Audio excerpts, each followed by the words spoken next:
Olá, gente! Eu hoje vou fazer um bolo de banana e tô em casa sozinha e tô sem ninguém pra papear, então eu liguei a câmera aqui pra ficar conversando com vocês enquanto eu faço meu bolo.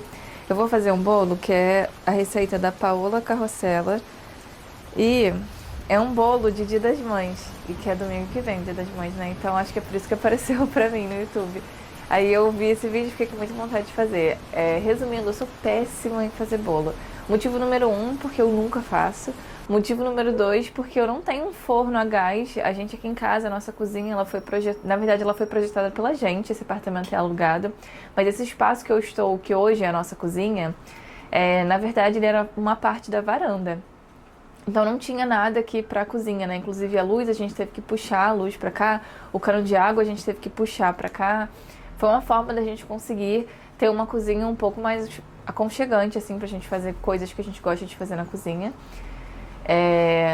Então ela não tem gás, não tem saída de gás. Aí existem possibilidades que desse pra gente conseguir colocar gás aqui, dava, mas não fizemos. Então o nosso fogão, ele é elétrico e o nosso forno também é elétrico. E aí eu acho que por conta disso o bolo não fica tão gostoso. Isso é uma hipótese minha. Alguém que faça bolos e faça comidas, etc., pode ser que discorde. E aí eu queria até saber se isso é mesmo uma... Alaska que açaí. Se isso é mesmo uma coisa... Tá chovendo, Alaska? Se isso é mesmo uma coisa que... Uma hipótese verdadeira ou não, né? Ou se é só um viés da minha cabeça. E tô sem muitas pretensões pra esse vlog. Eu queria muito conseguir fazer vlogs. Sempre falo isso. Mas eu não sei, eu tenho cada vez mais chegado na conclusão de que eu não sei se eu consigo fazer isso parte do meu dia a dia, apesar de ser algo que eu gostaria de filmar mais, de fazer mais. Por isso que o meu engajamento também é muito baixo. E eu gosto muito da parte do audiovisual, mas eu sou péssima de conseguir enfiar isso dentro da minha rotina. Eu acho que eu já tenho muitas funções dentro da minha rotina. E a gravação mais edição dos vídeos é uma coisa que eu tenho grande dificuldade. Se tiver alguém que faça conteúdo, etc., e passe por essa dificuldade, compartilha comigo, porque eu queria muito pensar em formas de conseguir driblar isso, para que eu conseguisse ser mais constante, trazer coisas mais legais. Eu tenho uma questão muito grande na minha cabeça também, que é ter um limite entre viver e não gravar, e gravar o tempo inteiro. E até que ponto tudo na nossa vida... Gente, eu tô falando, eu tô com o forno ligado, eu botei ali uma banana, que a Paola Carrossela deu a ideia de quando a banana não tá madura, botar ela no forno. E eu acredito que isso vai dar certo, mas eu acho que já tem que tirar. Calma aí, deixa eu tirar isso logo. Bom, gente, vamos lá. Eu vou falando e vou começando a fazer esse bolo, senão esse bolo não sai hoje. Como eu ia dizendo,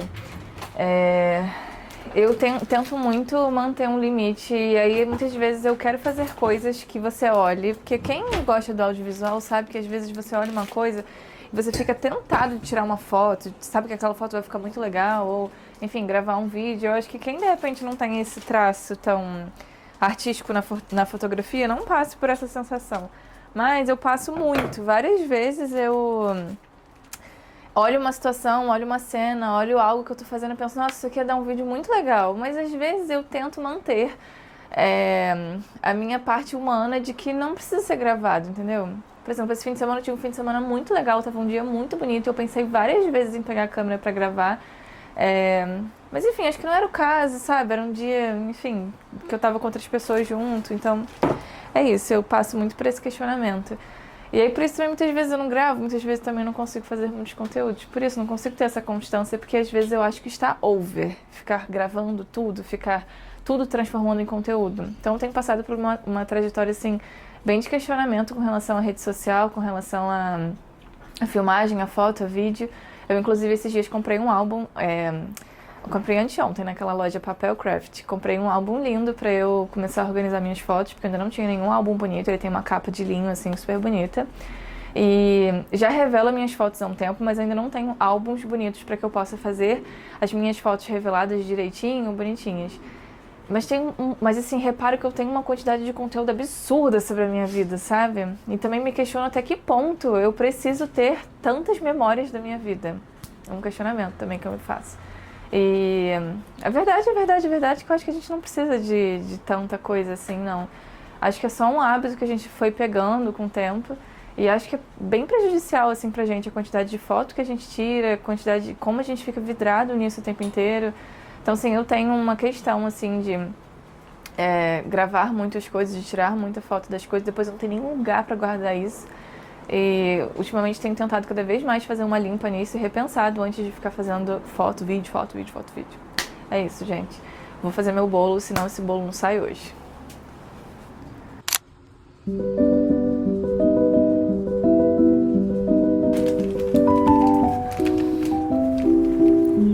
Gente, uma xícara. É isso aqui tudo?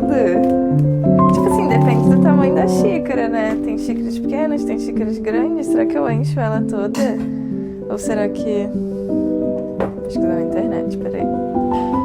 Não, gente, descobri que essa xícara é gigantesca.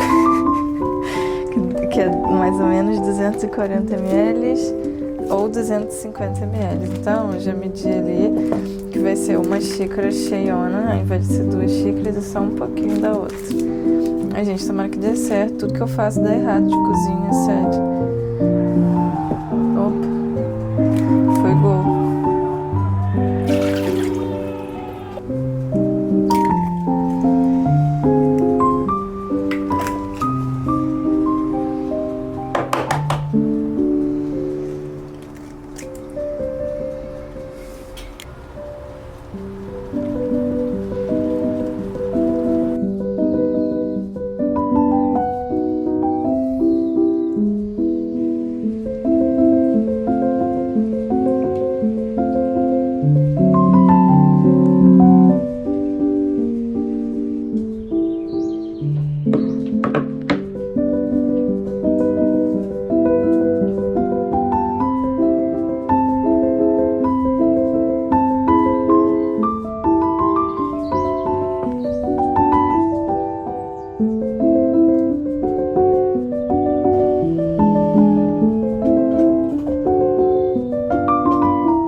Quarta-feira hoje e eu passei...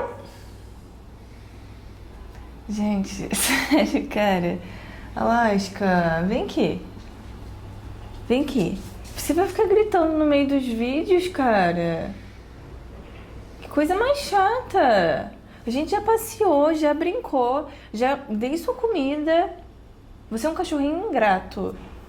Dá licença que eu tô gravando um vídeo. Tem que começar esse vídeo jogando bolinha, gente, porque, enfim, né? A gente conversa e eu vou jogando bolinha, porque essa é a realidade.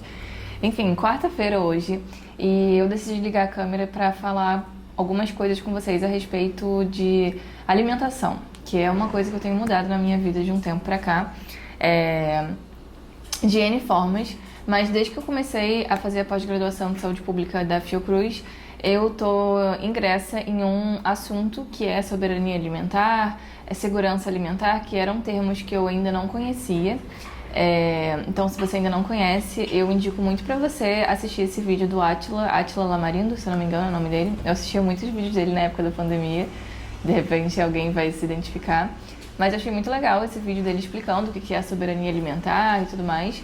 E a gente tem meio que escolher um macro tema dentro do curso, e o meu macro tema é sobre a alimentação.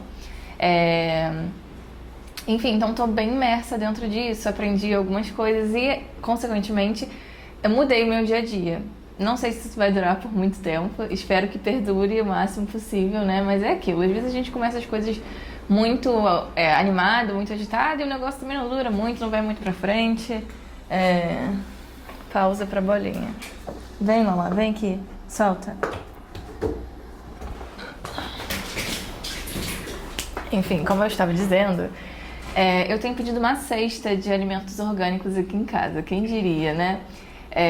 E eu tô gostando muito. Eu sempre tive muito preconceito no sentido de preço, sempre achei que ia ser um valor muito exorbitante, muito fora do meu orçamento, e ser muito fora da minha realidade de poder pagar, mas assim, afinal de contas, tá tudo absurdamente caro, no mercado tá caro, então assim, não muda muito, sabe? Algumas coisas mudam muito, por exemplo, o ovo, a cartela de ovo, assim, muda muito. O ovo orgânico, de galinhas felizes, galinhas que tem espaço. Gente, foi só eu falar que chegou. Oi. Bom dia. Ah, tá, pode deixar, vou descer. Ah, pode ser, obrigada. Vou mostrar pra vocês em tempo real, gente.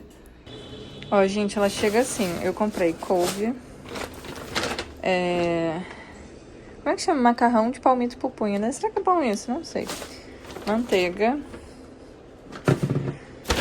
Limão. Maçã. Nossa, com uma cara linda essa maçã. Que é isso que eu comprei? Acho que foi alho. Alho. Inhame, pedi bastante dessa vez. Abobrinha. Abobrinha grande, né? Ovo e tomate. Foi isso.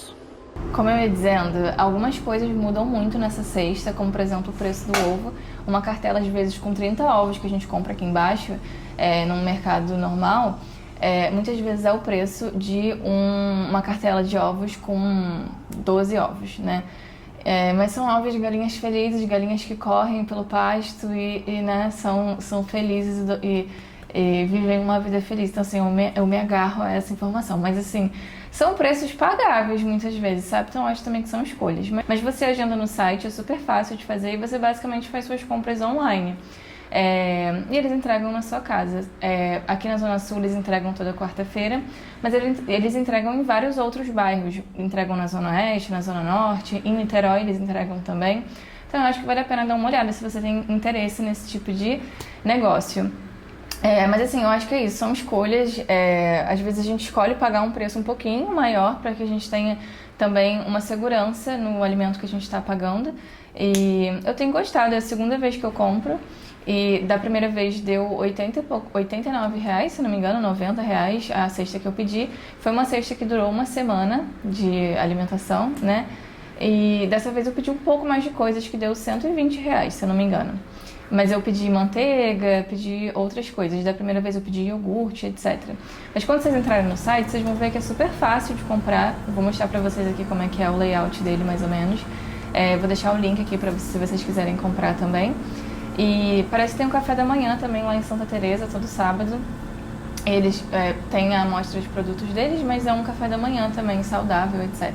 Achei legal, achei interessante. Não sei se é algo que eu vou conseguir manter por muito tempo, Porque é aquilo, às vezes a gente começa as coisas muito animado e, enfim, nem sempre a gente consegue levar pra frente. Mas espero que sim, e pra mim tem feito sentido, sabe? Só de eu não precisar ir no mercado, comprar, etc. Eu acho que já é um grande avanço. Agora, outro assunto ainda dentro desse assunto que eu queria compartilhar aqui e indicar pra vocês é esse livro que eu tô lendo da Marion Nestlé. Apesar do nome dela ser um sobrenome Nestlé e ela estar falando sobre a indústria alimentícia manipulando a ciência, então ela fala de grandes empresas, né? Obviamente a Nestlé está incluída nisso. Foi só uma ironia da vida mesmo o sobrenome dela ser Nestlé, porque ela não tem nenhuma correlação com a Nestlé, e essa é a primeira frase do livro dela, que ela explicando que o nome dela não tem nenhuma correlação com a Nestlé, ela não é da família, enfim, achei engraçado. Mas basicamente o nome do livro é Uma Verdade Indigesta, como a indústria alimentícia manipula a ciência do que comemos. Eu comprei esse livro mais no sentido de estudo mesmo, não comprei 100% por interesse no assunto, vou ser muito sincera. E é um livro super maçante, é um livro longo que, né, ele basicamente vai falando sobre a manipulação nas pesquisas. Então ela separa por tópicos, uma hora ela fala sobre o açúcar, outra hora ela fala sobre a indústria da carne, enfim, ela vai abordando sobre todos os assuntos na indústria alimentícia. Ela fala muito sobre os medicamentos manipulados também. É interessantíssimo, é muito legal, mas não é um livro recreativo, vamos dizer assim. É aquele livro conteudista, para você ler, de repente marcar algumas coisas com marca-texto. Eu acho que vale a pena ter a ciência como cidadão também de que esse tipo de coisa acontece. Coisas que sempre me incomodam nesses livros é que a realidade do livro é americana. Então, assim, não é uma realidade brasileira. Então, se fosse um livro escrito por uma brasileira, sem dúvidas, eu acho que eu teria muito mais interesse sabendo que isso acontece no nosso país. Mas sabendo que os Estados Unidos é infelizmente, é a grande metrópole, grande, né, potência, nem metrópole, mas assim, a grande potência mundial com relação não só a isso, mas a muitas outras coisas, eu acho que é válido, sabe? Porque eu sei que eles mexem com a gente também. Então é isso, achei interessante, mas é bom mesclar ele com outro livro, sabe? Porque senão fica meio maçante de conseguir continuar a leitura. Mas achei que valia a pena indicar pelo assunto também ser bem parecido.